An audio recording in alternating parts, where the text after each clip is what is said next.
এক জঙ্গলে এক বানর থাকত। সে খুব দুষ্টু আর লোভী ছিল। গাছে যত ফল হতো, আম, কাঁঠাল, কলা, সব একাই খেয়ে ফেলত।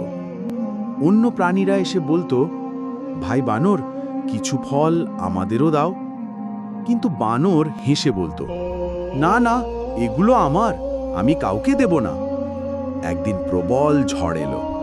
গাছের সব পাকা ফল মাটিতে পড়ে গেল আর নষ্ট হয়ে গেল।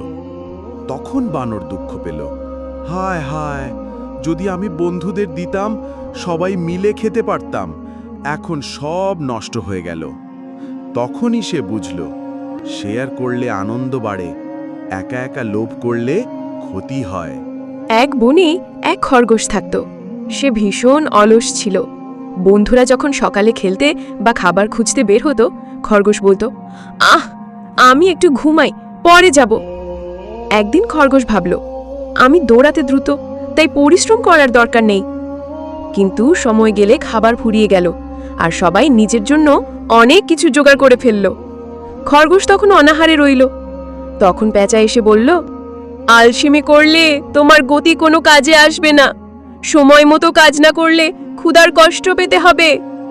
খরগোশ বুঝল নিজের ভুল। সে প্রতিদিন সকালে উঠে কাজ করতে শুরু করলো আর অলসতা দূর হয়ে গেল।